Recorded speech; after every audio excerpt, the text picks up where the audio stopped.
Bonsoir à tous et bienvenue dans votre émission Le Monde Inconnu sur votre chaîne Canal 2 International. Au programme ce soir, vous aurez votre chronique en deux parties, la réflexion, la page pratique, la possibilité de participer à cette émission en nous envoyant les messages aux numéros qui vont s'afficher au bas de votre petit écran. Je ne suis pas seule. Comme d'habitude, je suis accompagnée du professeur Herman Nieglipote, à qui je dis bonsoir. Bonsoir Georgette Mbomé, un bonsoir renouvelé aux téléspectateurs de Canal 2 International et à tous ceux qui nous suivent sur YouTube. Voilà. Vous allez bien? Ah oui, très bien. Très bien, oui. D'accord. Et si je vous parlais de la méditation corps et esprit? Ah oui, on va parler méditation corps, esprit, âme. D'accord. Voilà. C'est la première partie de la chronique. À tout de suite.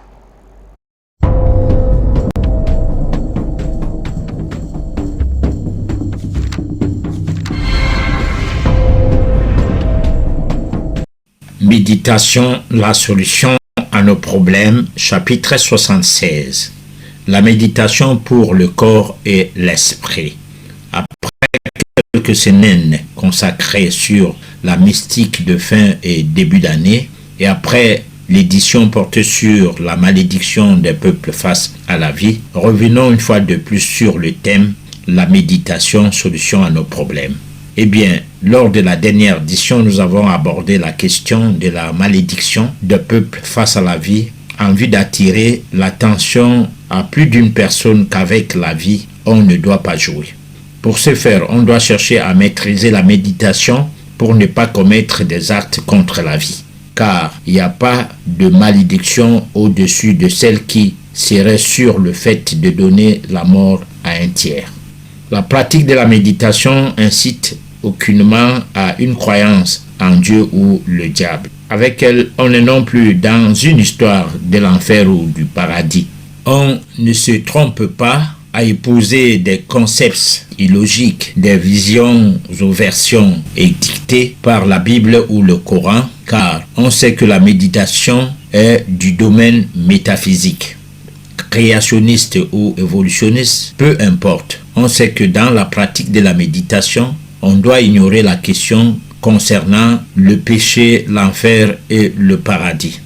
Depuis lors, nous avons abattu un travail volumineux touchant quasiment tous les aspects de notre quotidien au cours de notre existence, entre autres le mode de vie, l'alimentation spirituelle basée sur l'hygiène de vie saine, la maîtrise des émotions, sans oublier que savoir distinguer le bien et le mal est l'une des clés importantes pour la méditation. Toutefois, nous ne saurions omettre qu'il faille que chaque personne qui s'intéresse à la méditation doive observer toutes ces règles. Tout doit commencer par le lâcher-prise, c'est-à-dire le praticien de la méditation doit se soumettre aux règles de la maîtrise de discernement. À cela, nous avons préféré de nous attarder sur le décryptage de tous les épiphénomènes relatifs à nos vies successives liées à notre karma. D'édition en édition, nous avons eu à souligner que ce procédé est une réelle démarche qui nous permet de nous mettre dans une bonne préparation à l'art de la méditation.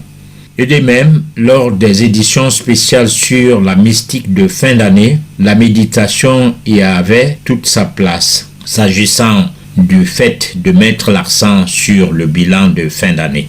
Il faut souligner que seule la méditation reste le cadre où tout peut se passer finalement. Parce que la méditation est un antidote naturel qu'elle est au cœur de tout. Grâce à elle, nous pouvons mieux rythmer notre quotidien. La méditation stimule le corps et l'esprit et améliore l'existence du praticien tant dans l'univers professionnel que dans la vie en société, que dans les relations amoureuses. La présence d'une interaction entre les êtres et les choses se fait facilement aussi grâce à la méditation. Le stress, la déprime, les soucis, les défaillances psychologiques, les mutations saisonnières ou climatiques, etc.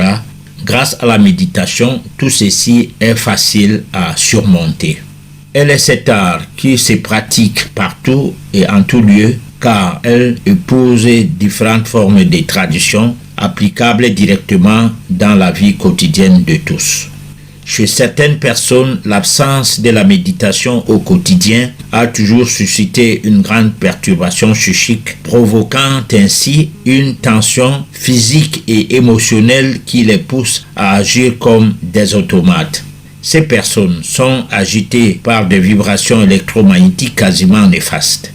Pour éviter que vous soyez exposé à ces vibrations occultement funestes, au cours de certaines de nos éditions antérieures, nous vous avons permis de retrouver les fonctions occultes essentielles en vue d'harmoniser de manière authentique votre communication avec votre entourage tout en ayant atteint le niveau de vibration qui vous met en communion avec les forces de l'au-delà.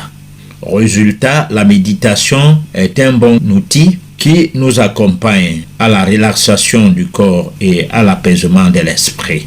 Dans un premier temps, il suffit d'être conscient de sa respiration. Cela va apaiser le corps et lui permettre d'être plus à l'écoute de soi. Tous ceux qui font dans cet art savent que pour eux, c'est le début d'un processus de prise en main de la conscience cosmique.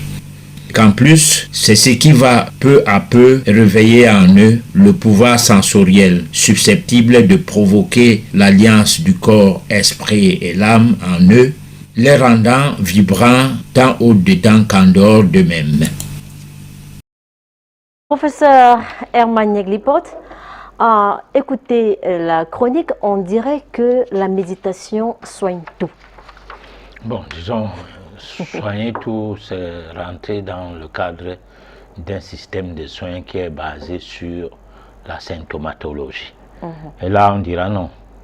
Parce que la symptomatologie, en quelque sorte, ne veut rien dire. Mais sauf que c'est ça que tout le monde considère. Parce que quand on a les maux de tête, on suppose qu'il y a un spécialiste des maux de tête, un spécialiste de l'œil gauche, un spécialiste de l'œil droit, de telle narine et telle narine de la bouche, des oreilles et tout. Bon, donc là, c'est comme ça que les médicaments se prescrivent. Bon, c'est pas de ça qu'il est question lorsqu'on parle métaphysique. Lorsqu'on parle métaphysique, on parle de quelque chose de total. C'est-à-dire là, on voit l'homme dans sa double dimension, ou même sa triple dimension, parce que il y a d'un côté le corps, l'âme, de l'autre côté et l'esprit également. Alors, ou alors corps, esprit et âme, tout ça en un. Donc là, maintenant, s'il faut parler de la symptomatologie, comme je venais de donner l'exemple, c'est qu'on parlait des soins. Au cas où il y a le désordre dans ces dimensions-là, qu'est-ce qu'on soigne? On va soigner une chose, on ne va pas soigner l'autre parce qu'on va soigner le physique, mais on ne saura pas où se trouve, où placer les soins de l'esprit ou les soins de l'âme. Alors c'est pourquoi la méditation n'est donc pas quelque chose qu'on compare aux vulgaires soins qui toucheraient le corps physique uniquement, du genre de ce qu'on rencontre dans la médecine officielle, mais des soins qui vont en profondeur et qui tiennent compte des différentes dimensions du corps du point de vue occulte. Voilà, donc moi je me porte en faux de dire que la méditation c'est pour soigner quelque chose, mais c'est pour réguler le dysfonctionnement qui peut arriver à ce que les trois différents corps, si nous prenons ces corps-là comme les principaux corps, leur fonctionnement qui se retrouverait à l'état, disons, de symbiose, il faut que cela se passe sans dissociation. Voilà. D'accord. Le praticien de la méditation doit se soumettre à des règles de maîtrise et de discernement. Mais comment doit-il s'y prendre? Alors donc, le discernement est, disons, l'antipode de la dissertation, c'est-à-dire on verrait là-dedans la thèse, l'antithèse. et la synthèse. Alors, mais si c'est collé, cela a quelque chose de profond. Profond, c'est-à-dire l'antithèse, si nous voulons prendre ça, cet aspect des choses pour pouvoir mieux expliquer, ne devrait pas être quelque chose qu'on apprend à comprendre, mais qu'on comprend. La thèse également, pour obtenir l'antithèse, et quoi, la synthèse maintenant. Donc c'est quelque chose qu'on ne doit pas se mêler, c'est-à-dire se mettre à ça comme si ça répondait à sa logique. C'est quelque chose qu'on ne doit pas se mêler, se mettre à ça comme si n'existait pas de logique universelle. Parce que chacun a droit à sa logique, eu égard de son ego. Parce que les gens, ils ont droit à défendre leur ego. C'est ça qui leur donne à une certaine personnalité, qui fait qu'on ne se suscite pas. Mais sauf que trop d'ego, quand on n'arrive pas à avaler son ego, on peut se retrouver en train de faire des bêtises. On peut se retrouver à ne pas savoir se taire là où il faut se taire, et à ne pas savoir parler là où il faut parler. On se met dans la posture d'un imposteur parfois à cause de son ego. Alors donc la méditation voudrait que on étudie tous les méandres de la vie. Et ces méandres, on a essayé depuis de lustre, parce que depuis le début de ces chapitrages qui partent sur le thème principal qu'est la méditation, la solution à nos problèmes, on a parlé de l'alimentation, on a parlé de plein de choses, c'est-à-dire des aspects émotifs, on a parlé de nos psychologies, on a parlé du bien, on a parlé du mal, on a parlé de la réincarnation, on a parlé du karma, on a parlé tellement de choses qui accompagnent l'homme à avaler son ego, à comprendre que son existence est liée à un questionnement. D'où vient-il? Pourquoi est-il là? Et où ira-t-il après qu'il soit transité ou bien décédé? Ça dépend de qu'est-ce qu'on... Alors donc, à partir de là, on devient humble. On devient humble parce que on a compris pourquoi on est là. On a compris d'où on vient. Et on sait, en quelque sorte, on fait des efforts à ce qu'on sache quelle est la mission qui est la sienne, pendant qu'on vit là maintenant, pour préparer la mission future, donc pour le futur. Parce que ce qui dérange, je ne cesserai de le dire à chaque fois que j'ai l'occasion, c'est qu'on ne nous a pas appris que la spiritualité est un chemin. On ne nous a pas appris que notre corps est habité par une force divine qu'on appelle la vie. Et que cette force divine passe par la respiration, que la respiration est le souffle que nous obtenons à la naissance. Et que nous vivons, pourquoi? Pourquoi d'autres personnes, ou bien d'autres bébés, à ce moment précis de la naissance, à côté il y avait un bébé qui n'avait pas respiré, et qui a été oublié depuis, c'est-à-dire des morts-nés, on en fait de ce qu'on veut, ailleurs même on en mange, pourquoi pas? Ça devient une bonne viande. Je ne sais pas quoi dire à cela, comme pour dire que le corps physique n'a pas de sens, mais le corps immatériel, métaphysique, c'est ça qui a un sens. Parce que si le mort-né, on peut le manger, comme si c'était un bon repas, comme un gibier, ça veut dire que le corps physique d'un être humain n'a pas de sens. Puisque si la personne ne mourait pas, c'est-à-dire si le bébé n'avait pas, et si le fœtus n'avait pas était en situation de ne pas obtenir la possibilité de respirer, il ne serait pas mangé. Bon, maintenant il est mangé, ça veut dire qu'il n'a pas autant de valeur, ce fœtus, par rapport à l'autre qui a respiré, qui est un bébé. Alors, donc maintenant, il faut entretenir la vie là.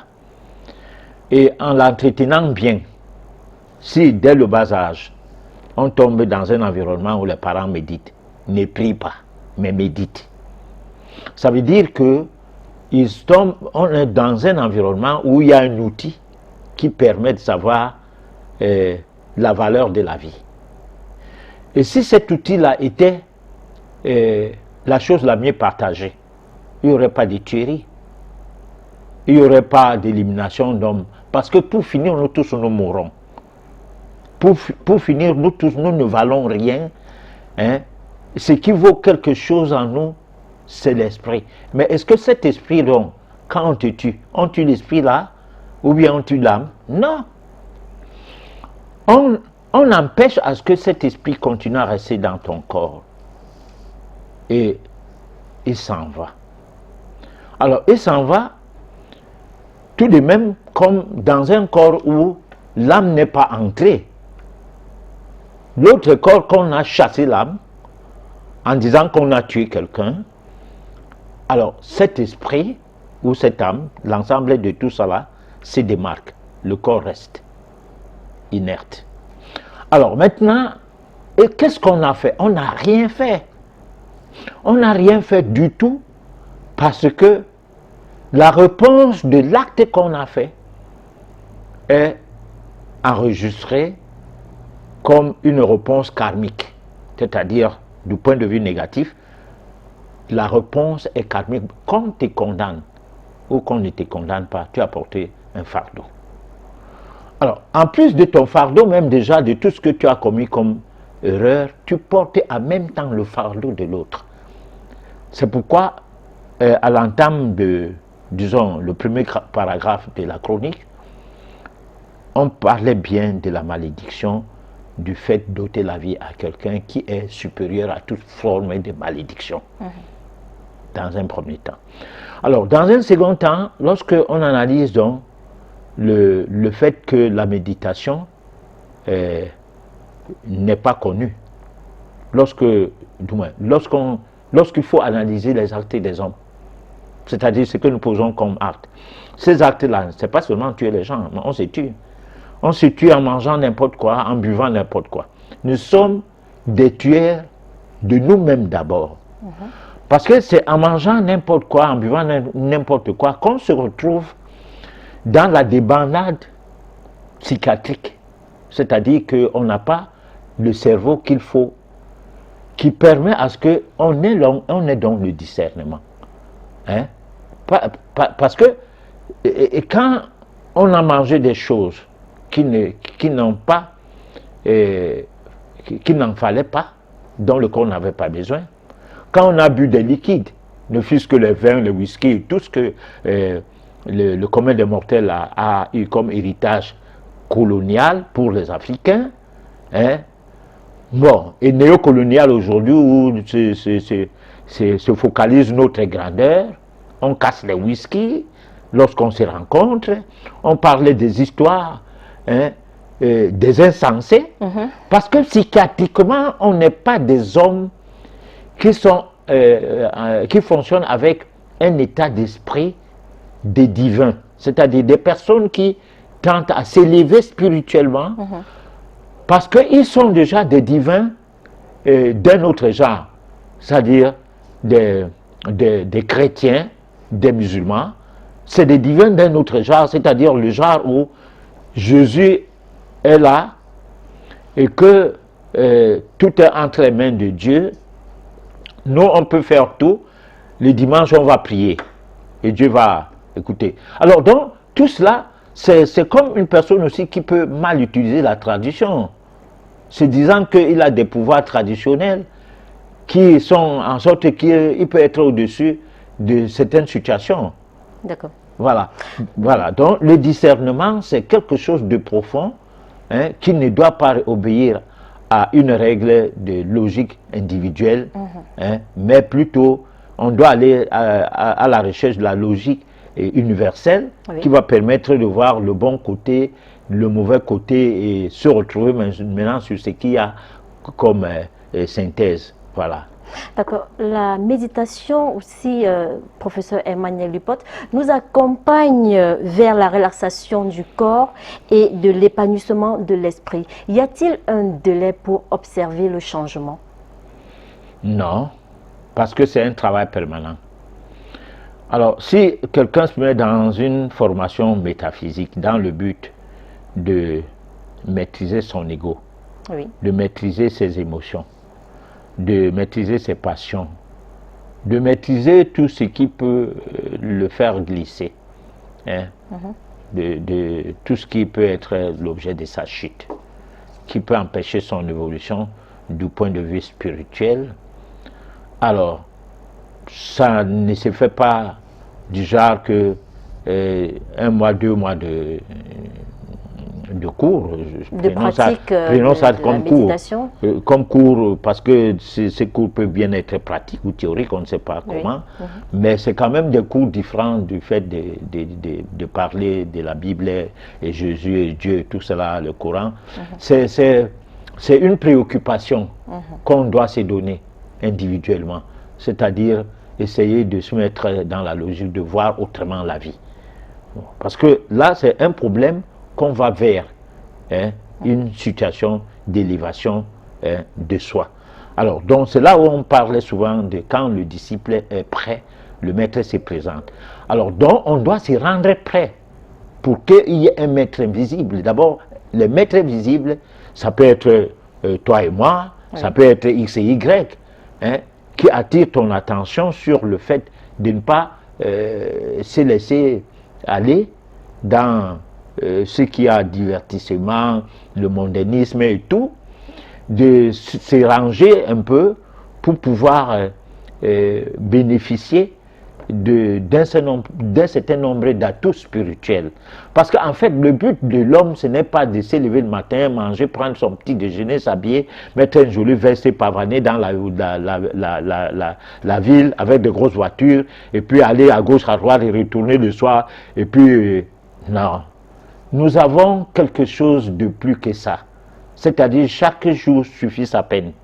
Chaque jour, nous devons nous poser la question, qu'est-ce qu'on a fait aujourd'hui qui soit utile à soi, mais à travers la collectivité. C'est-à-dire, fais du bien pour un grand nombre de gens, c'est bien retourner vers toi. Mais si tu fais du bien rien que pour toi, tu ne penses qu'à toi, alors il est fort probable que tu prépares ta chute. Voilà. D'accord. Nous allons passer à la deuxième partie de la chronique, la dévotion mystique. La dévotion mystique. Pour qu'il y ait une bonne maîtrise de la volonté comme point de focalisation de la connaissance de soi, il est nécessaire de comprendre que l'initiation dont nous venons de faire allusion consiste tout simplement à chercher à comprendre combien acquérir des connaissances sur le monde supérieur, le monde invisible, est l'unique atout. Pour acquérir des connaissances de ce monde invisible, 4 points sont à relever, à savoir les formalités, la dévotion, la vie intérieure et le silence intérieur. Les formalités ne sont autre chose que le fait ou les conditions qu'il faut remplir pour condenser nos forces.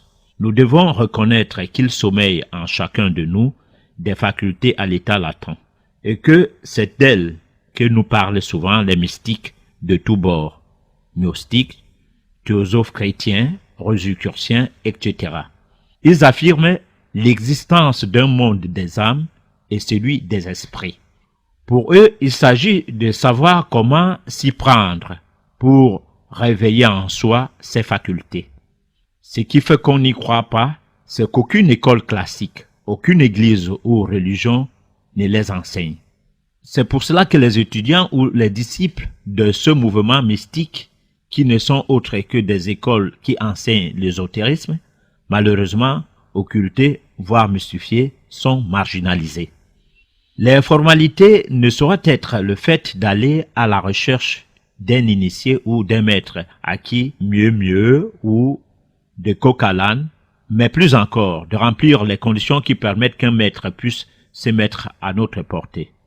On n'a jamais cessé de dire que quand le disciple est prêt, le maître se présente, et c'est ce qu'on nomme le monde de l'initiation. La dévotion. La dévotion est ce deuxième point par défaut, car pour pouvoir rencontrer le maître, le disciple devient un investigateur spirituel. Il doit se mettre sur le chantier de la dévotion. Il s'agit d'une attitude de l'âme d'un vrai disciple. Il va procéder par deux importants types de dévotion. La dévotion envers la vérité et la dévotion envers la connaissance. L'expérience a prouvé qu'à la base de la dévotion, l'homme ou la personne qui a une grande dévotion a un comportement porté sur le respect de l'autre, le plus librement possible dans toutes les circonstances, quelle que soit leur classe. Il s'agit d'un respect inconditionnel qu'il place partout, sur toutes les créatures, pierres, plantes, bêtes ou personnes, car ce respect jaillit du fond de son cœur. N'oublions pas que la vie spirituelle a ses lois comme la vie matérielle. Exemple, si vous frottez un tournevis contre un aimant, ce tournevis va se charger d'un champ magnétique au point à pouvoir ramasser facilement des vis comme le ferait tout naturellement un aimant. Il s'agit de la conséquence d'une loi que connaissent très bien les physiciens. Nul ne peut ignorer qu'en cultivant la vraie dévotion, il en naîtra une force qui, tôt ou tard, nous élèvera à la connaissance. Professeur Herman Nyeklipote, comment cultiver la vraie dévotion? Bon, disons, comme le dit la chronique. Bon, d'abord, tu es à la recherche de la vérité et de la connaissance. La vérité est, disons, le sommet d'un schéma qui prend base sur la réflexion. C'est-à-dire, tu réfléchis. Alors, à force d'utiliser la réflexion, on tombe dans le raisonnement. Parce que quand on réfléchit, on raisonne finalement. Alors, en utilisant le raisonnement, on trouve la raison d'être de soi, la raison d'être des choses, la raison. Donc, on commence à franchir le pas vers la vérité. Et on arrive au bout d'un bon raisonnement. Dès qu'on trouve la raison, on débouche directement à la vérité. Alors, la vérité fait partie de la science. C'est pourquoi on dit, la connaissance, pardon, c'est pourquoi on dit que la connaissance ne se partage pas, ça s'acquiert. Oui. Alors, c'est-à-dire, on va vers la connaissance. On n'a pas un endroit où on part, on va prendre la connaissance. Bon, souvent on a dit, les universités sont les temples de la connaissance, c'est faux. C'est les temples de la ruse, c'est les temples du scientisme, c'est-à-dire l'émiettement de la science globale s'est fait dans la science médicale, la science juridique, la science économique, la science. Tellement on émiette la science que pour finir, beaucoup de ces sciences sont sans conscience. Bon, on va s'amuser à faire des césariens aux gens parce qu'on veut de l'argent en prétendant que comme on est chirurgien et qu'on est diplômé universitaire, il n'y a pas de poursuite juridique à mentir aux femmes dans cette pratique, comme quoi elles ne peuvent pas accoucher par voie basse parce qu'il faut facturer. Alors donc, ça c'est l'émiettement de la science qui entraîne donc que la valeur de la science cesse et donne profit à la ruse, à la malhonnêteté. Alors donc, la connaissance n'a pas de velléité, de malhonnêteté ou bien de ruse. Pas du tout. Parce que la connaissance est ce qui est lié directement à la vérité. Et c'est la vérité qui débouche à l'absolu. C'est-à-dire, lorsque on parle de vérité, ça veut dire qu'il n'y a que Dieu. Parce que la vérité est au-dessus de toutes les religions, de toutes les sciences, de tout ce que l'être humain peut envisager faire. La vérité est au-dessus de ça. C'est pourquoi il faut établir la différence entre réfléchir et être intelligent. Bon, tout le monde peut être intelligent. Le Feman utilise l'intelligence pour pouvoir détourner l'attention des gens et prendre l'argent à ces gens-là, alors qu'au départ, lui n'a rien. Les malfrats, les personnages d'un certain genre de comportement sont intelligents au départ. Mais sauf que l'intelligence a ses limites. Parce que l'intelligence ne te permet pas de réfléchir. Tu es en raisonnement déductif. C'est-à-dire comme un voleur qui vole et qui dit on ne va pas me voir si je vole à telle heure de la nuit. Bon. Et il est à l'immeuble en train de voler, ne sachant pas qu'à l'autre immeuble, bien que toutes les portes soient fermées, au niveau du balcon, quelqu'un est couché sur la natte et est en train de voir ce qu'il est en train de faire. Lui, il est convaincu que personne ne voit. C'est ça le raisonnement déductif. Et pendant ce temps, le mec qui est sur la natte peut donc appeler la police, on le prend la main dans le sac, il est étonné. Bon, le raisonnement inductif, tu te poses la question avant de voler, en disant, est-ce que je suis sûr que je dois m'exposer à une arrestation parce qu'il fait nuit et parce que tout autour de moi, il n'y a personne qui me voit? Ça, c'est le raisonnement inductif. Donc, tu raisonnes sagement. Et là, tu raisonnes en réfléchissant. Alors qu'en raisonnement déductif, on raisonne en étant dans l'intelligence. On croit qu'on est intelligent. Et donc, à partir de là, il y a un problème de dévotion qui n'a pas, c'est-à-dire tu n'as pas de dévotion envers toi-même. Tu ne peux donc pas être utile, tu es utile à rien. C'est ce que je veux dire. D'accord. Voilà. Oui, mais professeur, à quel moment la nature punit lorsqu'on transgresse ses lois? À tout moment. La nature peut punir quelqu'un au cours de sa vie sur des actes posés, lorsque nous parlons du karma. Bon, il y a les karmas du passé, et les karmas du présent, et les karmas du futur. Bon, le plus souvent, des gens qui ont commis des actes au cours des vies antérieures, et qui n'ont pas été punis, sont punis au cours de cette vie, parce qu'ils viennent commettre les mêmes actes pour parachever les mécanismes donnant réponse à la punition qu'ils doivent obtenir. C'est ces gens-là qui sont punis directement. Parce qu'il y en a d'autres qui, il a une entreprise, paye pas les gens meurent et tout, il s'en fout. Et après, il vit toute sa vie, il laisse les biens à ses enfants et tout. On l'appelle milliardaire et tout, avec beaucoup de dettes karmiques du présent. Mais lui, il n'a pas connu de problème fondamentalement, sauf la maladie. Et là, peut-être sa maladie est karmique, mais comme tout le monde meurt de maladie à notre époque, on ne voit pas le karma dedans, on voit que c'est normal. Mais au-delà de ces karmas-là, qui était le début de l'alerte, qui devait l'amener à éponger ses dettes avant de mourir. C'est une dette, quoi. Il meurt tranquillement, et certaines sommes d'argent sont emmagasinées, ses enfants en profitent et tout. Mais sauf que la vie future peut naître de preuves. Il peut avoir une infirmité, parce que lorsque tu n'es bossu et aveugle en même temps, et que tu es Jésus, et que Jésus, on lui demande, mais celui-là, il a péché quand? Pour qu'il soit puni. Bon, et que Jésus répond que c'est la volonté de Dieu qui s'abat sur lui, ça veut dire que c'est le karma qui s'abat sur lui. Bon, mais là, c'est des choses que, bon, ça se récite comme ça, encore que au niveau des mouvements qui devraient enseigner l'homme à prendre position sur le bien et le mal comme une éducation qui peut se valoir civique, Oui. ce qu'on ferait pour respecter son pays. Ça devrait être la même chose qu'on ferait pour la haute morale spirituelle dans les religions. Maintenant, on pavane, on prend la collecte, et puis avec cette collecte, on met des jolies chaussures, des jolies vestes et tout, et puis on boit avec des amis. Oui, mais jusque-là, oui, allez-y, vas-y. Jusque-là, j'ai du mal à comprendre parce que j'ai comme l'impression que la nature favorise certaines situations.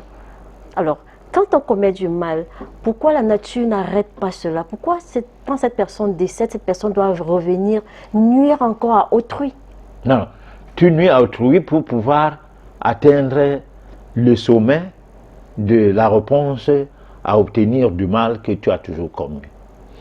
Parce que l'involution est très difficile. C'est-à-dire, comme je suis là, je ne peux plus revenir un bébé. Donc, j'ai traversé le cap des bébés depuis, le cap de l'enfant, de l'adolescent, de l'adulte, et maintenant je suis dans le 3e âge.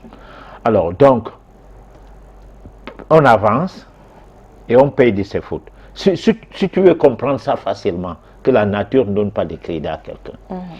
Alors, les maladies que nous avons tout petit, quand on est tout jeune, à supposer que ta mère n'était pas malade durant sa grossesse. Et durant la grossesse, oui, elle n'était pas malade et que maintenant tu nais. À partir de l'allaitement, on te met en allaitement artificiel. Donc tu commences à encaisser des dépôts de déchets. Alors ces dépôts de déchets vont faire fonctionner, mal fonctionner ton corps, c'est-à-dire vont créer les désordres fonctionnels dans ton organisme. Alors maintenant, tu vas aller te soigner. Les médicaments vont, dans les petits bobos, créer des malaises d'une certaine ampleur. Et puis, plus tard, les médicaments, plus l'évolution de ces déchets dans ton corps, puisqu'il n'y a rien aucune question n'est posée que, bon, la cause du mal vient de quoi? Non, aucune question. On résout les problèmes ponctuellement. Les maux de tête, les céphalées, les migraines et tout, allez, paracétamol, quoi. On bombarde, anti-inflammatoire et tout. Bon, les dépôts des excipients, c'est-à-dire des composants des produits qui ne sont pas biodégradables, vont donc perturber le fonctionnement de l'organisme jusqu'à toucher la moelle osseuse et tout. Et si la moelle osseuse est touchée, la régénérescence des cellules ou alors les cellules immatures qui sont créées par cette moelle osseuse qui se transforment en sang et dans d'autres paramètres comme étant des cellules souches, le mécanisme là va s'arrêter. Donc il y aura le vieillissement précoce des cellules. Donc tu vas voir quelqu'un, au bout de quelques années seulement, il commence à avoir des affaiblissements et tout.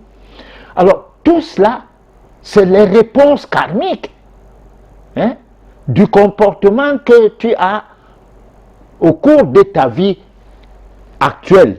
Parce qu'il ne faut pas toujours voir les réponses karmiques sur le mal qu'on a fait à quelqu'un. Tu es né dans une famille où alors ta mère t'a bien gardé, ton père et tout. À partir de 20 ans, tu es libre. Tu commences à boire de l'alcool. Tu te fous de ton père, de ta mère. Tu vis ta vie comme tu veux, tu manges n'importe quoi. Et puis tu tombes dans des séquences de maladies du genre diabète type D. Type D parce que tu n'étais pas diabétique à la naissance, tu n'es pas du type 1. Tes parents ont tout fait pour que tu sois bien gardé, que tu fonctionnes bien, mais malheureusement, entrer dans la vie active, tu mets l'accélérateur sur les dégâts contre toi.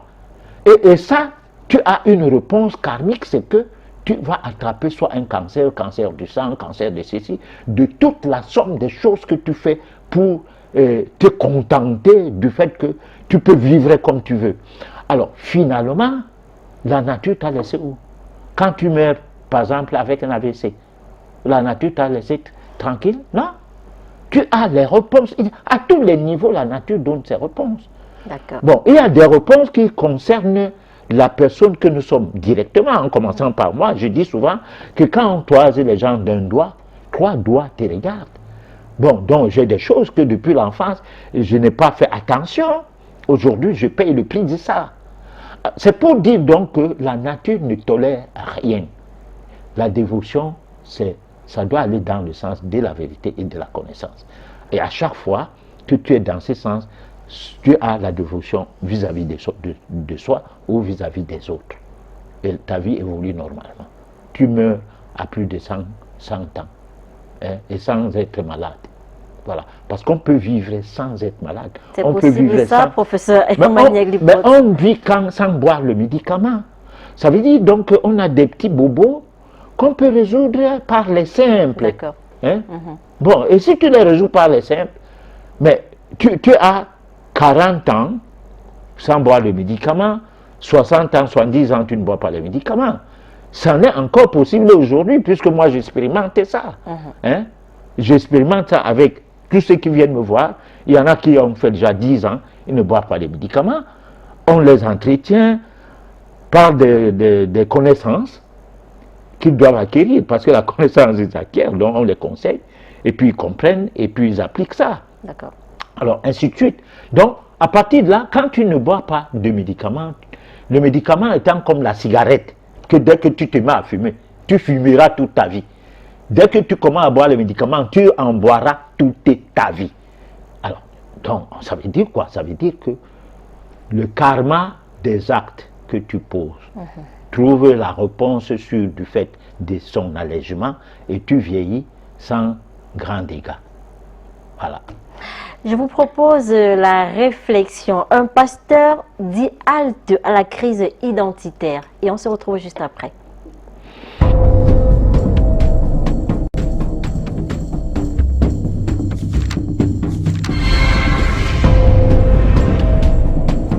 Aujourd'hui, on a les chrétiens qui ont peur d'aller au village et qui abandonnent la culture africaine. Ton enfant ne comprend même pas son ethnie. Quelle honte! Les juifs aussi desquels tu as adopté le Dieu, tu ne comprends pas aussi hébreu. Quelle honte. Maintenant, tu es baoulé, tu ne comprends pas baoulé. Tu pries le Dieu des juifs, tu ne comprends pas hébreu. Tu n'aimes pas les français, tu parles français. Je reprends. Bon, qui es-tu?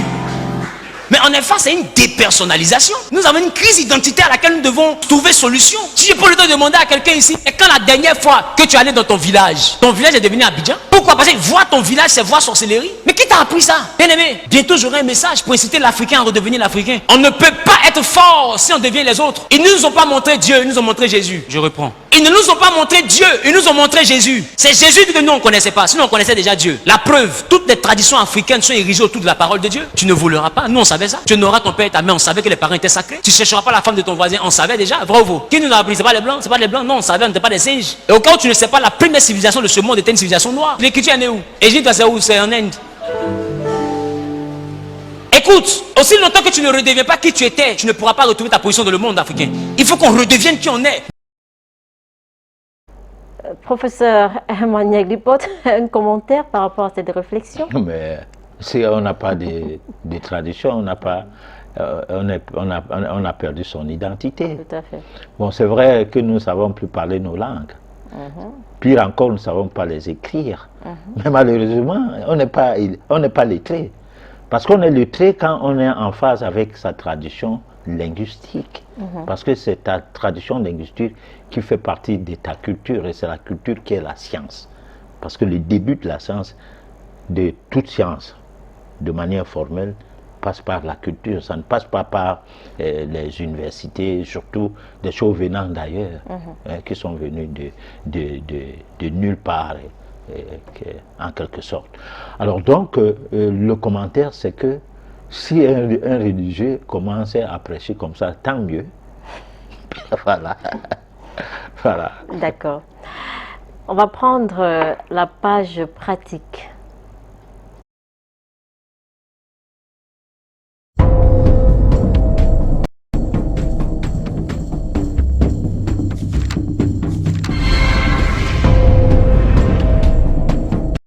On voit bien que la toxicologie des médicaments se porte généralement sur le foie. C'est-à-dire que c'est le premier organe qui trinque. Voilà. Et donc dans ce 4e point que je donne sur 5, c'est vous dire simplement, mesdames et messieurs, que quand vous prenez un médicament, évidemment, il est important que vous compreniez que si ce médicament est pris à jeun, le foie va prendre ça de plein fouet. Donc d'une façon générale, il faut prendre des médicaments au moment des repas, et notamment pour l'efferalgan, et notamment pour le paracétamol, qui est un médicament qui est pris par certaines ou par certains comme des bonbons. Eh bien, le paracétamol, mesdames et messieurs, peut vous provoquer une insuffisance hépatique foudroyante, définitive, qui va nécessiter une greffe de foie. Donc, le paracétamol, attendez. c'est jamais entre les repas, Christian. c'est obligatoirement pendant les repas. D'accord. C'est une faute majeure des médecins. Oui, mais quand on a mal à la tête. Eh bien, on mange avec, on prend le paracétamol et en même temps on mange. Oui, mais si vous dites qu'il faut pas manger entre les repas. Si on a mal à la tête entre les repas, Eh bien, qu'est-ce qu'on fait? on mange une pomme, on mange un yaourt, on mange un fromage blanc. Avec, ça permet d'accompagner et de préserver le foie de Nipastase. Parce que si vous voulez, je connais des patients. En gros, pas de doliprane, quoi. Voilà, jamais, pas de paracétamol entre les repas. Et si vous prenez un paracétamol, l'ibuprofène, même chose. C'est pareil, c'est encore pire. C'est une bombe nucléaire. Parce que c'est pas le fait de prendre un ibuprofène comme ça dans la vie. C'est quand on prend de l'ibuprofène, il y a des gens qui en prennent, mais vraiment tout le temps. Et ça, ça ne va pas. Et l'aspirine, c'est mieux ou pas? L'aspirine, ça a surtout un impact sur l'estomac et ça fait saigner et ça peut donner des gastrites. Donc les aspirines à 1000 mg, n'en parlons pas, parce que là, non, mais on a mal à la tête, par exemple. Vaut mieux prendre. On s'éloigne un petit peu. Paracétamol, ibuprofène ou aspirine, absolument. Plutôt paracétamol. Absolument. Alors je résume. Évidemment, boire de l'eau. Évidemment, laisser reposer le foie entre les repas. Évidemment, diminuer les sucres trop rapides et plutôt que du riz, prendre des pâtes, par exemple. Plutôt que du pain blanc sans aucune qualité, prendre du pain complet. C'est évidemment du gras, c'est de l'huile d'olive, c'est du poisson, c'est éviter un excès de fromage ou un excès de beurre, mais tout en mangeant du fromage et du beurre. C'est évidemment, comme je vous le dis, ne pas prendre trop de médicaments, car au-delà de 4 médicaments, les transporteurs sanguins, dont le foie est un activateur, ne peut plus transporter les médicaments. Donc, sur 10 médicaments, le foie va en transporter que 4. Donc, de toute façon, il y a déjà 6 médicaments à jeter. Et le foie doit les métaboliser pour les ramener au rein. Et quand un foie ne fonctionne pas, c'est une insuffisance rénale. Et dernier point majeur, alors là, le 5e point, si vous voulez garder un foie, et je vais résumer le tout si vous le permettez, c'est évidemment un verre d'alcool pendant un repas. Et le foie est un organe qui ne supporte pas l'alcool. C'est-à-dire que ça détruit tous les réseaux structurants de la fonction hépatique. Et évidemment, quand les réseaux L'alcool est l'ennemi du foie. Ah, c'est le premier ennemi du foie. Le deuxième ennemi du foie, et là je vais le dire maintenant, c'est l'hyperstress, c'est la fatigue, et j'en parlerai pas aujourd'hui, j'en parlerai dans une prochaine émission sur le stress, mais concrètement, l'alcool plus le stress, plus le tabac, plus manger entre les repas, fait que le foie ne va pas résister un siècle. C'est-à-dire qu'un foie, c'est fait pour un humain qui peut vivre 3 siècles, sans aucun problème. Mais quand un foie est agressé par l'absence d'eau, par le grignotage, par des sucres rapides permanents, par du gras en grande quantité, par concrètement des médicaments et par en plus un excès d'alcool entre les repas particulièrement, le foie ne supporte pas. Attention, quand vous dites un excès d'alcool, un verre d'alcool par repas, même si le sujet d'aujourd'hui n'est pas le sujet un verre de vin quand même. Oui, c'est ce que je dis. C'est-à-dire qu'un verre de vin par repas, ça va. Oui. Mais quand vous êtes à de l'alcool entre les repas, ça ne va pas. Donc je résume le tout. Christian, je résume le tout. Le café. Le café, c'est bien. Le café, c'est bien. Le café, le foie, jusqu'à 4-5 cafés, il n'y a aucun problème. D'accord. 2 thés, aucun problème. Parce qu'on a des auditeurs qui disent le radis noir ne fonctionne pas pour détoxifier le foie. Et d'ailleurs, je dirais que la crise de foie est un concept typiquement français. Et les 5 points que je viens de vous donner, mesdames et messieurs, c'est-à-dire l'eau, préserver le sucre, penser au gras, les médicaments, l'alcool et évidemment le repos et évidemment, je dirais, la santé et dormir, eh bien concrètement, l'idée c'est tout cela vous préserve le foie, vous préserve la vie, vous préserve la santé. Professeur Herman Nieglipot, avez-vous un commentaire à faire? Non, la partie de notre émission, cette rubrique, c'est une rubrique pratique. D'accord. Bon, ça peut avoir des conseils que nous n'approuvons pas, mais on a choisi de passer la rubrique et que chacun essaye de voir ce qu'il a écouté, qu'est-ce qu'il peut faire avec. Bon, par contre, la réflexion, on essaie de réfléchir aussi avec. D'accord. Voilà. Ok. Chers téléspectateurs, c'est votre moment. Vos messages sont attendus au numéro qui s'affiche au bas de votre petit écran. C'est le SOS téléspectateur.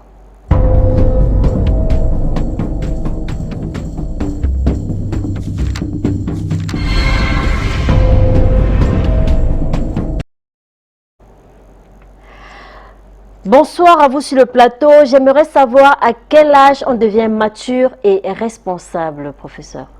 Ça dépend. Du tempérament, d'abord. Parce qu'il y a les petits-enfants qui sont matures alors que les mamans n'en sont pas.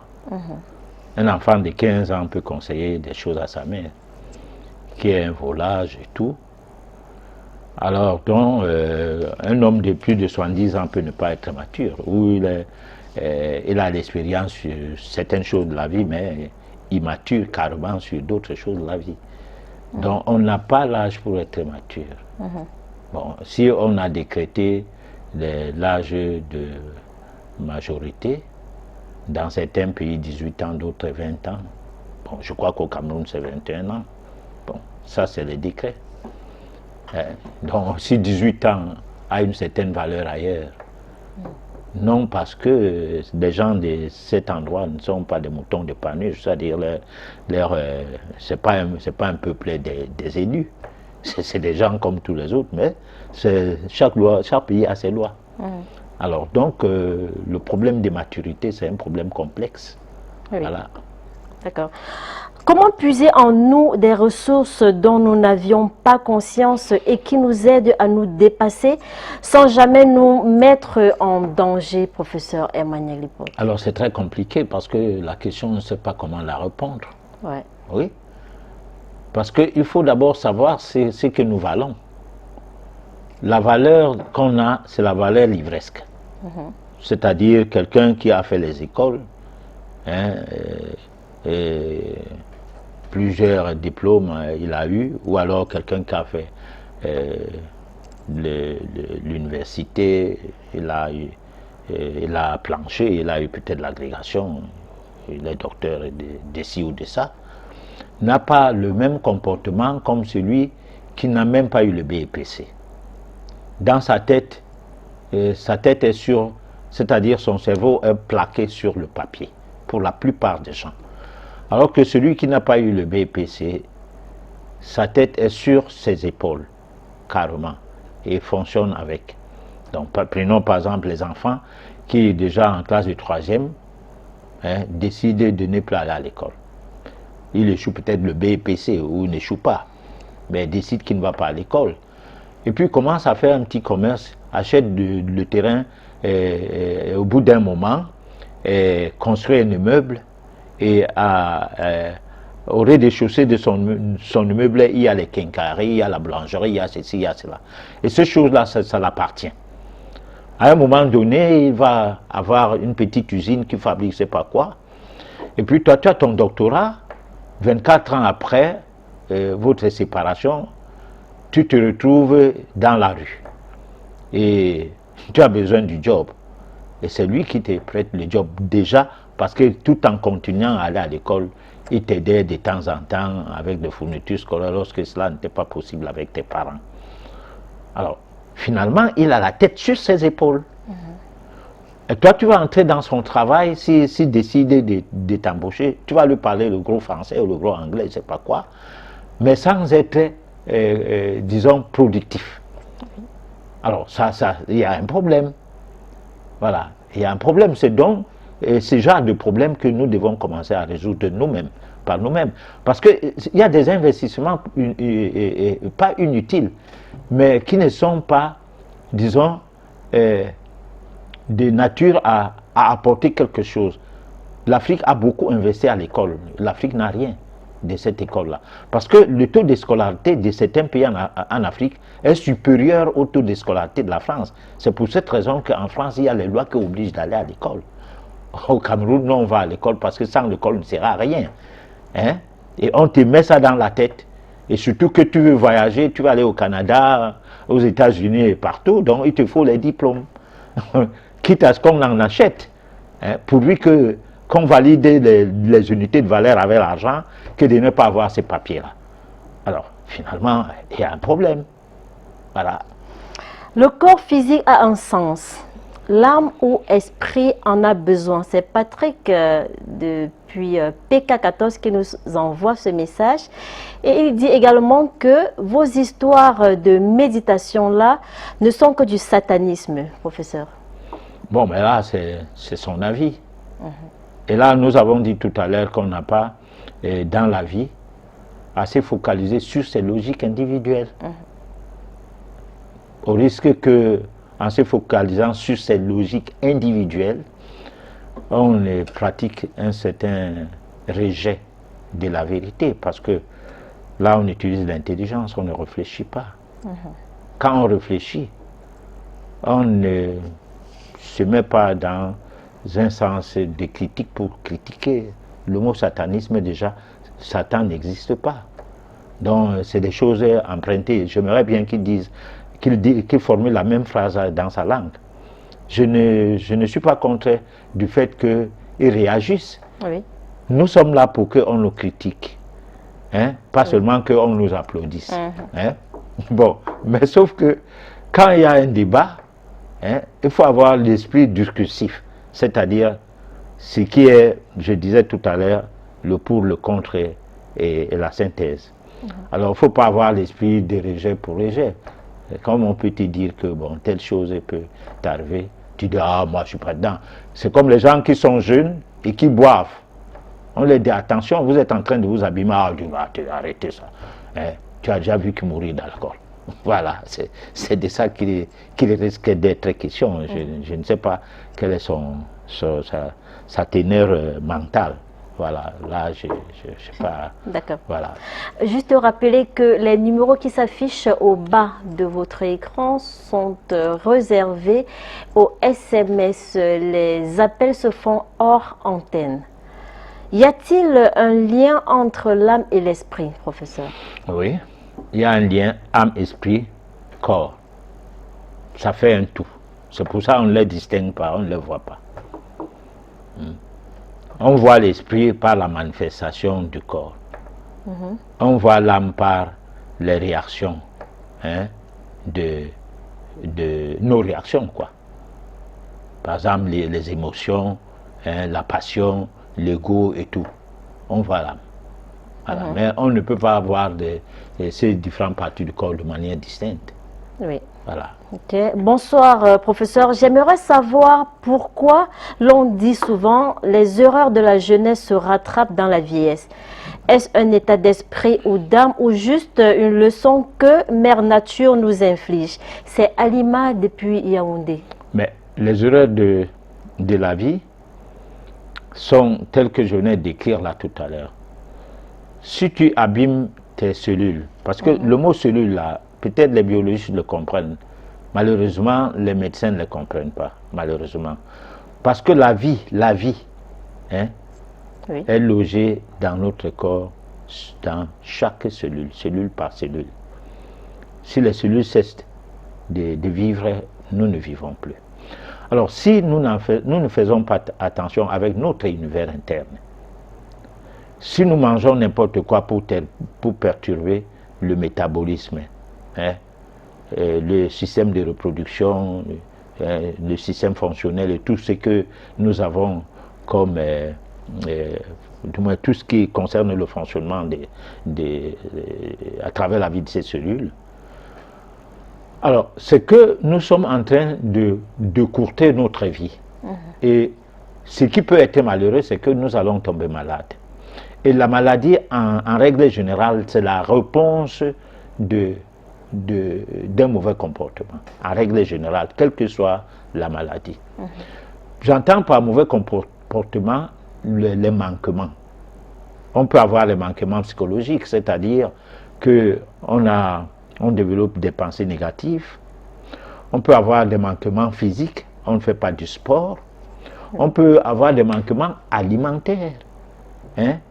On mange des choses qu'il ne faut pas, dont le corps n'a pas besoin, et on boit ce dont le corps n'a pas besoin. Et surtout que de nos jours, il y a deux types de sciences en matière d'alimentation. Il y a la diététique qui se confond avec la nutrition. Et là, il y a d'un côté, on ne parlait pas des besoins de l'organisme, mais plutôt de manger équilibré. Bon, alors qu'on devrait manger selon les besoins de l'organisme et selon le genre humain que nous sommes. Et chaque groupe de personnes devrait manger selon leur environnement. Hein. C'est-à-dire, tu ne dois pas manger comme les Chinois. c'est des nourritures qui risquent de surprendre ton tube digestif. Hein. Et le Chinois ne doit pas manger comme le Camerounais, même quand il est ici, ça risque de surprendre son tube digestif. Parce que ça dépend de ce qu'il privilégie. S'il privilégie les cafards, il va falloir qu'il élève les cafards ici, hein, ou les grenouilles ou quoi. Il faudra bien que ça soit le cas. Bon, donc, tout cela fait partie de ce qui fait en sorte que quand on a mal passé sa jeunesse, on se prépare à une mauvaise vieillesse. C'est tout. D'accord. Pourquoi tout ce que nous faisons de mauvais sur la terre nous rattrape toujours? C'est Donald depuis Yaoundé qui nous envoie ce message. Parce que nous ne devons pas faire des choses qui ne tiennent pas. On doit tout faire pour que ce qu'on fait soit correct. Voilà. Professeur, j'ai 3 petites amies que j'aime bien. J'aimerais que vous fassiez, s'il vous plaît, un test d'affinité afin que je puisse choisir ma véritable épouse. On va leur communiquer le numéro hors antenne. Bon, parce que je ne sais pas comment je vais faire les tests d'affinité là où je suis assis là. Comment faire pour éviter la cigarette grâce à la méditation, professeur? Bon, alors là, c'est un travail qui commence par boire beaucoup d'eau, savoir utiliser l'aliment positif qu'est l'oxygène, l'aliment négatif de l'eau, et puis maintenant faire le choix des aliments, donc des nutriments. Régler d'abord ton comportement alimentaire doit être réglé de façon à ce que tu sais pourquoi tu manges le matin ou alors pourquoi tu ne mangerais pas le matin. Bon, comment tu digères et tout. Parce qu'à un moment donné, lorsque on a mangé certaines choses qui vont entrer dans l'ensemble de ce que le sang peut amener comme trimballer comme déchets jusqu'au niveau du cerveau, on n'a pas beaucoup de chance de réfléchir autrement.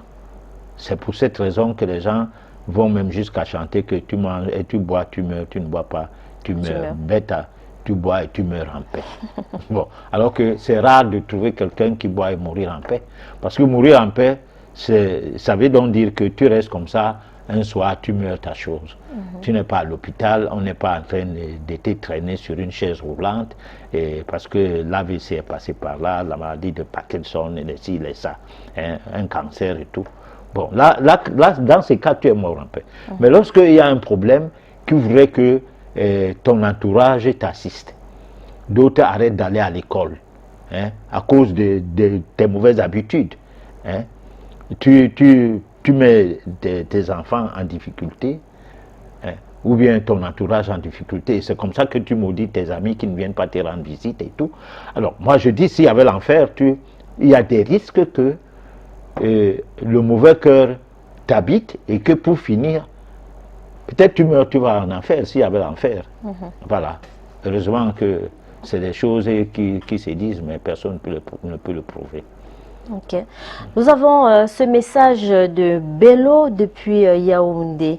J'ai 30 ans, je suis diplômée sans emploi ni relation amoureuse sérieuse. Est-ce le coût de la vie ou bien l'effet du karma? Là, c'est à étudier. Ça peut être étudié que c'est le coût de la vie, ça peut être étudié que c'est le karma. Et ces études-là, ça se fait pas au pif. Hein? On peut soit faire une recherche métaphysique, d'aucuns appelleraient ça voyance, où on peut discuter de fond en comble pour comprendre. Parce qu'il y a des gens qui n'ont fait aucune étude de vie métaphysique qui les permet de savoir au départ quelle orientation scolaire il leur faut. Et ils se sont mis dans des diplômes où ils ne travailleront jamais avec ces diplômes-là. Parce que si tu es né, par exemple, pour faire de la musique, et tu te mets dans la logique d'avoir un doctorat en sciences éco, alors attention, tu as perdu ton temps à l'école. Hein? Voilà. Donc, il y a ces petites choses qu'il faut régler dans la vie des gens et voir dans les dons, parce que les dons, on en a beaucoup. Mais la vocation, c'est sur quelque chose de précis. Alors, quand on tombe sur sa vocation, on peut commencer à vendre les beignets. et que c'est ça ta vocation, que de perdre le temps d'aller à l'école, tu aurais dû commencer à vendre les beignets dès que tu sais lire, écrire, compter et parler. Ça aurait été mieux qu'aujourd'hui tu aurais dû avoir beaucoup d'argent. Voilà. Mais comme tu veux devenir comme les autres, parce que c'est une compétition qui est arrivée ici, alors que les Blancs, ils ont organisé l'école pour vendre les livrets scolaires et avoir beaucoup d'argent. Et contrôler les intelligences des gens qui vont à l'école pour les abrutir afin que les cerveaux qui sont apprivoisés restent dans la copie-collée. Et nous sommes des réciteurs de cours. Parfois, le professeur qui t'enseigne, si tu essaies de lui poser des questions, à vouloir comprendre, lui, il n'a jamais voulu comprendre. Il récite les cours. Donc, tu dois rester dans le registre de recevoir le cours tel que c'est récité. Auquel cas, il te sort de la salle en disant que tu troubles le cours. Voilà. Ok. La masturbation est-elle bonne ou mauvaise pour l'esprit? Elle n'est pas bonne pour l'esprit. Tout court. C'est tout. Tout court. Ok. Qu'est-ce qui peut causer le problème de choix d'un partenaire d'amour? C'est le ressentir. Parce que le ressentir est lié au karma. Le karma est lié à certains facteurs que nous avons essayé d'expliquer au cours des émissions, des éditions, où nous avons parlé du karma individuel, du karma collectif et même du karma lié au mariage. Bon, donc il y a des choses qui se passent dans la vie d'un être humain où il n'est pas capable que cela lui soit expliqué par d'autres. Il doit lui-même chercher une explication à ça. Là, ça sera plus facile. C'est comme une personne qui décide de ne plus manger de la viande par elle-même. Mais si c'est les gens qui lui demandent de ne pas en manger, bon, ben, ça sera un sacrilège. Tout le monde en mange dans son entourage. Il est né dedans. Et comment il ne doit plus en manger? Ce monsieur-là ne va rien comprendre. Qu'est-ce que vous voulez de sa vie? Si c'est même que c'est les soins de santé comme ça, ça sera trop compliqué pour cette personne. Ok. Quand méditer pour gérer le stress, la déprime, les soucis, la défaillance psychologique? À tout moment.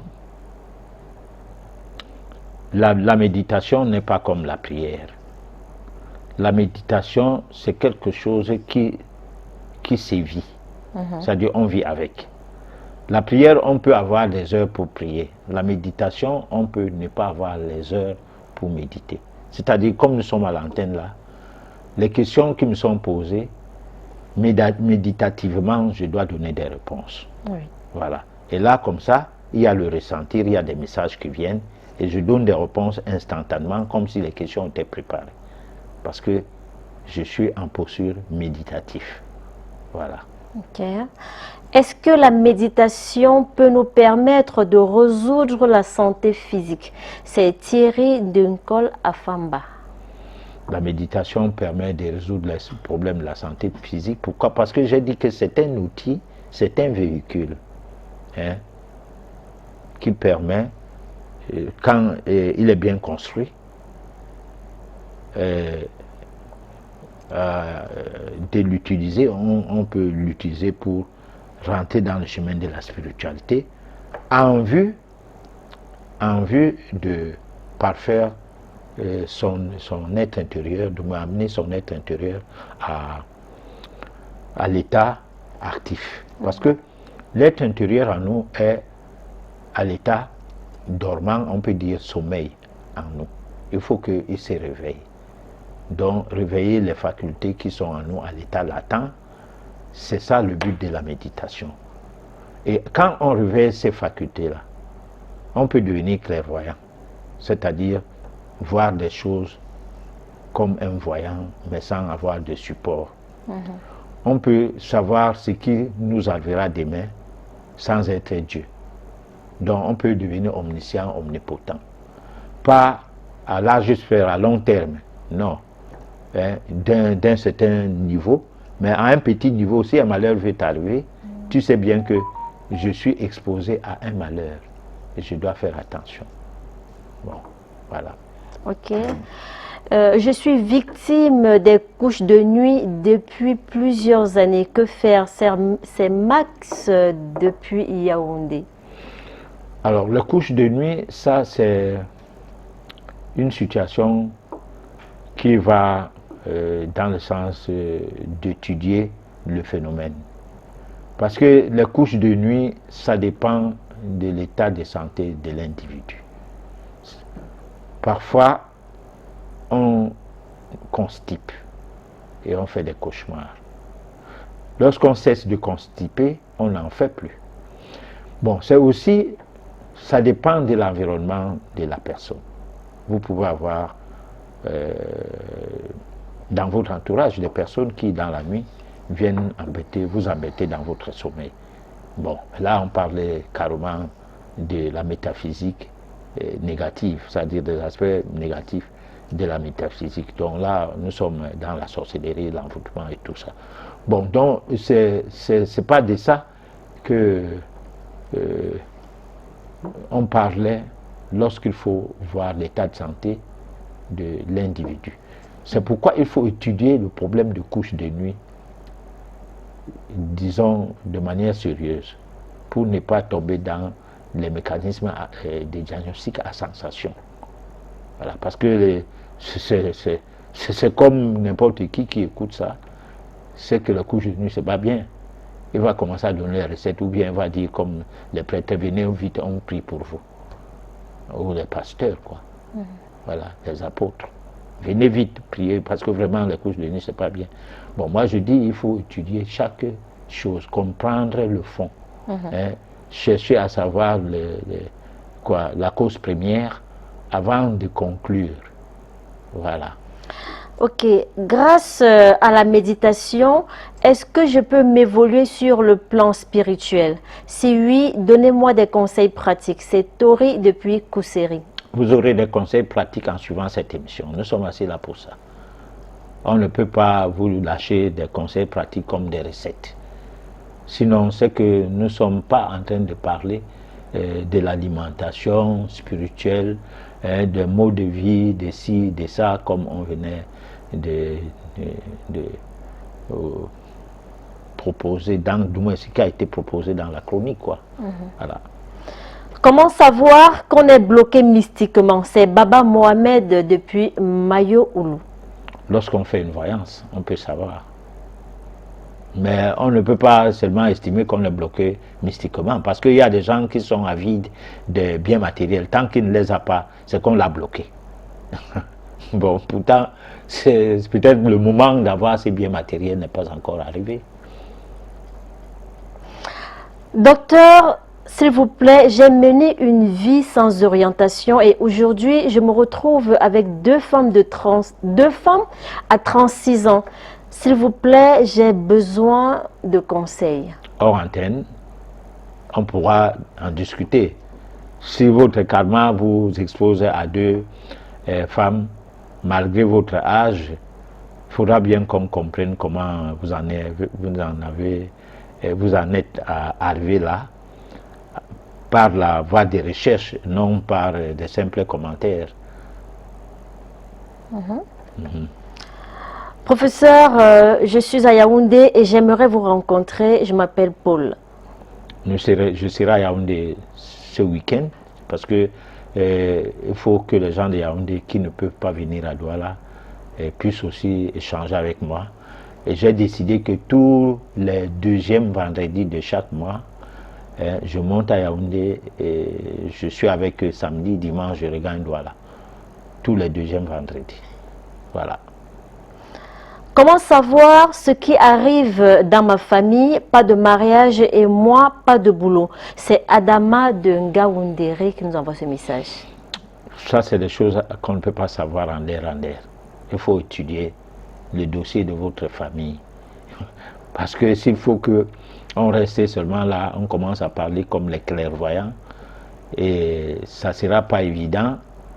On risque de ne pas toujours avoir raison de dire des choses qu'on n'a pas mûrement étudié. Voilà. S'il vous plaît, papa, un conseil. Depuis 3 ans aujourd'hui, toutes les femmes que je rencontre me rejettent.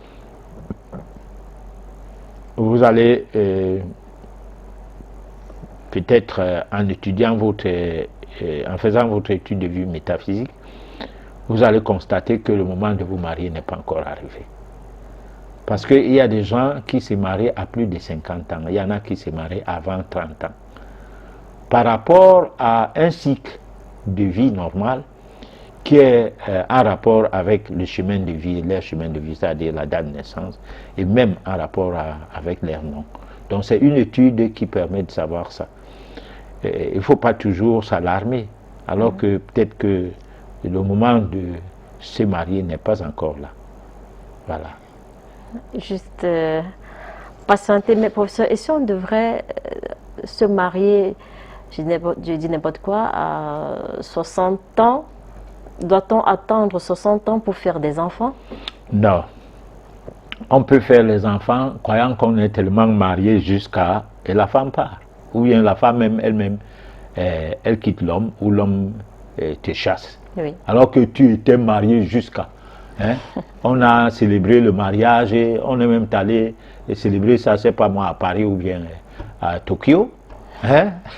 Et on est redescendu ici avec un trophée, hein? C'est-à-dire, je ne sais pas, les bouquets de fleurs avec des bagues. Tout le monde a vu comment vous êtes tellement mariés.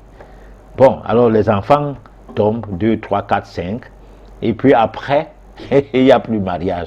Mais parce que vous n'étiez pas mariés, vous étiez en situation de karmique, d'une rencontre, hein, comment on peut appeler ça, sentimentale. Bon, donc finalement, vous vous retrouvez sans mari. Ces derniers aussi se trouvent sans femme, ou alors se marient d'une autre personne très rapidement qui est alors sa femme maintenant. Voilà. Ou l'inverse. D'accord. Voilà. Je n'arrive pas à me concentrer ni faire quoi que ce soit au quotidien. Que faire? C'est Hussein de Yaoundé. Bon, là, il faut voir si vous n'avez pas bu des médicaments qui agissent sur vous, ou vous n'avez pas trop bu les sucreries, parce que il y a dans les sucreries, si vous lisez les étiquettes, il y a sur les étiquettes des composants, les E133, les E330, les E102, les E114 et tout. Il y en a plein de ces composants à les étudier et en buvant ces boissons-là tout le temps, à les étudier, on constate qu'il y a certaines situations qu'on vit aujourd'hui à cause des, bon, je ne peux pas appeler dégâts, mais on peut aussi appeler ça des dégâts causés par ces boissons. Oui. Voilà. Je suis victime d'un traumatisme émotionnel car mon conjoint me ment et me trompe malgré le fait que nous ayons des jumeaux. Je veux savoir ce qui se passe avec moi, docteur. C'est Mireille depuis Yaoundé. Mireille, ce problème, on va discuter de ça hors antenne. Mais je vous convie à faire une étude d'affinité. D'accord. Bon, comme ça, ça va asseoir votre idée, parce que vous pouvez aussi croire que votre conjoint vous trompe alors que c'est juste, vous êtes en poursuite de possession. Parce que quand on est possessif, on perd parfois la raison. Hein? Parce que si quelqu'un est possessif et voit un message sur le téléphone de son mari, ça devient un sacrilège, même si son mari ne s'intéresse pas à la personne, mais que peut-être c'est une collègue, pourquoi pas. Bon, donc en fait, je vais dire quoi? Je vais dire qu'il faut étudier le problème dans le sens si c'est un mariage vraiment, ou bien vous êtes seulement là comme ça, question de coup de foudre ou quoi, je ne sais pas comment expliquer ce qui peut être au cœur même de certains couples. Voilà. Ok, comment reconnaître sa vocation? C'est quand on fait une étude d'abord d'orientation professionnelle qu'on peut dégager un certain nombre de dons qui sortent. Oui. Et puis maintenant, on peut, dans les questionnements de la personne ou dans les questions qu'on va poser à la personne, l'orienter vers quelque chose à faire. Juste rappeler, c'est bon? Oui, non, ça va. Juste rappeler que les numéros sont réservés aux SMS. Les appels se font hors antenne. S'il vous plaît, papa, besoin d'aide. Depuis mon enfance, je ne fais que voler. On m'a déjà amené chez les guérisseurs. Même chez les pasteurs, ça ne donne pas. Oui, on va changer son régime alimentaire et on va lui donner une cure de détox. Et petit à petit, au bout d'une période, la personne ne va plus voler. Le professeur, oui, l'alimentation... Oui, l'alimentation est psychiatrique. Okay. Il y a des aliments que quand tu manges ça, ça monte sur ton cerveau. Parce que ton sang est souillé. Bon, alors quand on change, on change d'alimentation, son sang se purifie, le sang se purifie, et à la longue, on n'a plus le même raisonnement. C'est pourquoi on dit souvent, ceux qui mangent la viande de porc grognent. Et ceux qui mangent la viande de lion, on la gale au bout d'un moment. Ils n'ont pas ça le même jour qu'ils en mangent. Donc, quand on mange la viande de bœuf, on est poltron, le cas de l'Afrique. Bon, donc nous mangeons trop le bœuf. Donc on est poltron, c'est normal. Bon, les gens en France mangent trop le porc, ils sont trop grévistes, ils grèvent tout le temps. Bon, donc c'est aussi ça la psychiatrie alimentaire. Voilà. Comment entrer dans l'univers du monde invisible? En faisant le cours de métaphysique, parce que c'est ça qui permet, c'est derrière ça que se cache la science occulte. Et c'est cette science-là qui permet de faire sa pénétration dans le monde invisible. Est-ce que les orientations de mon grand-père maternel non respectées peuvent me ralentir dans mon évolution? Par exemple, oui. Parce que ce n'est pas pour rien que la nature a bien voulu que tu aies un grand-père qui t'oriente. Une femme peut-elle porter malchance dans son foyer? Oui, comme l'homme. Vous pouvez vous marier pour que rien ne marche dans votre vie. Vous changez d'homme et puis tout commence à marcher. Professeur, qu'est-ce que vous voulez dire? Mais tu peux te marier. C'est pourquoi on dit tu te maries mal, tu rates ta vie. Tu peux te marier d'un homme où tout s'arrête. De même, l'homme peut se marier d'une femme où tout s'arrête. Rien ne marche.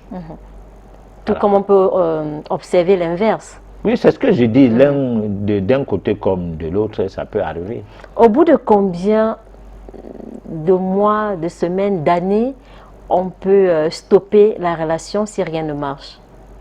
Non, mais attends, si on est né karmiquement à être ensemble, on va stopper même la relation, comment? On va non plus croiser les bras et voir tout se détruire autour de nous. Mais pourquoi le couple s'entretue? Donc vous êtes né pour tuer votre mari, vous allez le tuer, même si tu fais quoi? Bon, et vice versa.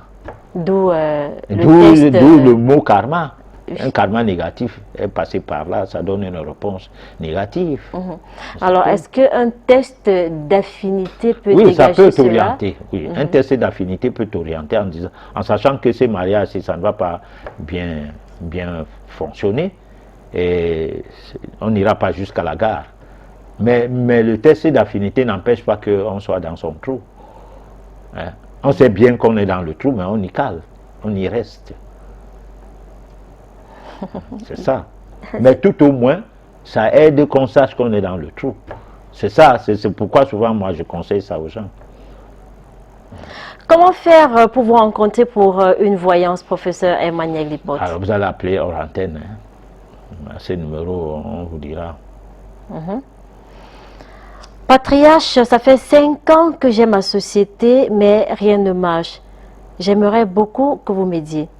Alors, votre société, on va réétudier le nom et sa date de naissance. Si elle n'en avait pas une, vous allez reconstruire cette société avec, comment on peut dire ça, parce qu'une société, c'est une personne morale.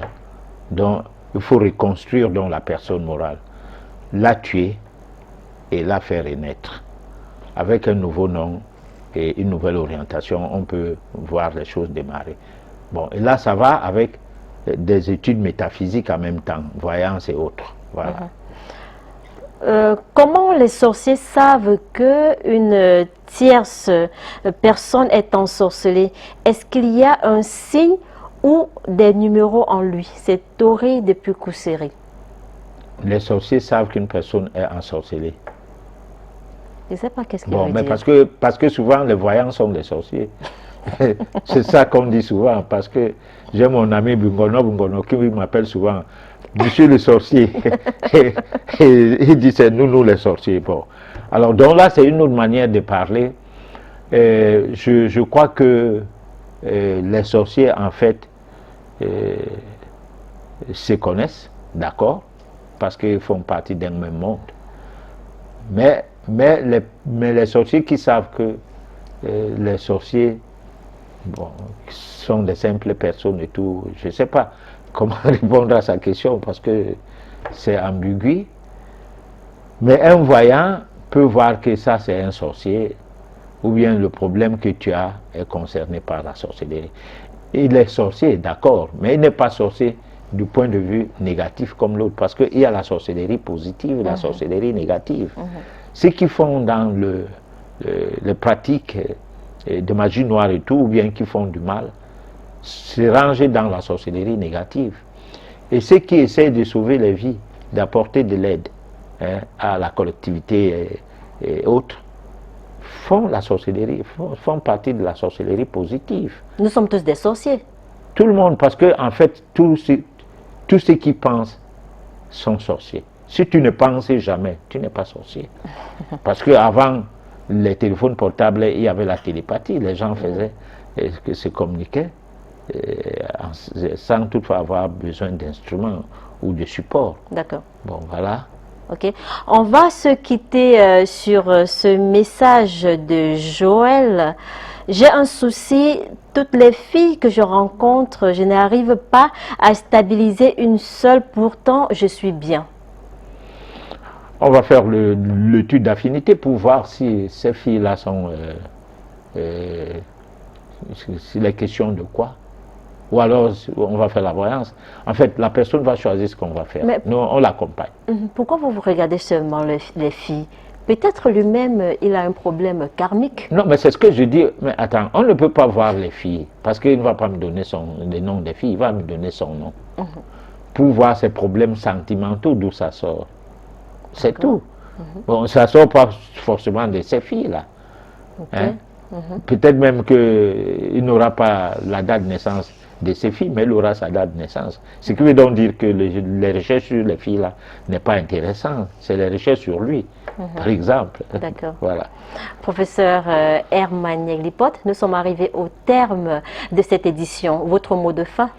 Alors, le mot de fin, c'est que ceux qui nous accompagnent tout le temps à cette émission, on les dit merci. Et nous pensons qu'on aura beaucoup d'inspiration encore dans l'avenir parce que cette émission, elle est très compliquée puisque nous sommes sur des thèmes où il nous faut de l'inspiration. Et parfois, on demande à ce que... Et ils nous envoient des messages sur des sujets qui les intéressent, à en parler ou à étudier, quoi. Voilà. D'accord, ça c'est votre mot de fin. Merci beaucoup. Et qu'on a à Yaoundé, je suis à Yaoundé ce week-end. Donc que les gens ne m'appellent pas pour dire vous ne venez jamais à Yaoundé, je l'ai dit à l'antenne déjà. D'accord. Ouais. Alors, le professeur Herman Yeglipot sera à Yaoundé le week-end prochain, oui. D'accord. C'est-à-dire samedi, dimanche? Vendredi, samedi, dimanche. Bon, mais qu'on appelle samedi, vendredi déjà. Vendredi, samedi. Ok. Merci, professeur Herman Yeglipot. Merci, chers téléspectateurs, d'avoir suivi cette émission du début jusqu'à la fin. Donnons-nous rendez-vous mardi prochain lorsqu'il sera 23 h. D'ici là, portez-vous bien.